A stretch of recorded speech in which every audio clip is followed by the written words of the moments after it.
আসসালামু আলাইকুম। মহিলাদের হাজবেন্ড পুরুষ আর পুরুষের হাজবেন্ড টাকা। ইউনিভার্সিটির আজকে আমার এক বড় ভাই আমাকে ফোন দিয়ে এই কথাটা বলতেছে, তো আমি অনেক ক্যালকুলেশন করে দেখলাম কথাটা আসলেই সত্যি। ছেলে মানুষের কাছে টাকা পয়সা না থাকলে আসলে ছেলেদেরকে ওইভাবে মূল্যায়ন করা হয় না। একটা ফ্যামিলিতে যদি তিনটা ভাই থাকে, যেই ভাইয়ের ইনকাম হচ্ছে কম্পারেটিভলি সব থেকে বেশি, তার গ্রহণযোগ্যতা, তার কদর অথবা ডিমান্ড হচ্ছে ফ্যামিলিতে সবসময় সব থেকে বেশি থাকে।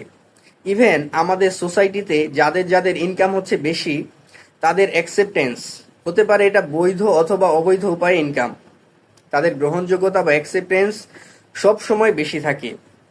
ইভেন আমাদের ইসলাম ধর্মের যে পাঁচটা মূল স্তম্ভ, কালেমা, নামাজ, রোজা, হজ এবং জাকাত, এই পাঁচটার মধ্যে সরাসরি দুইটা হচ্ছে আর্থিক বা ফাইন্যান্সিয়াল বিষয়ের সাথে সম্পৃক্ত।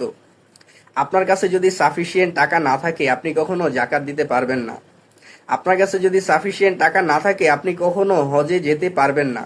ঠিক আছে?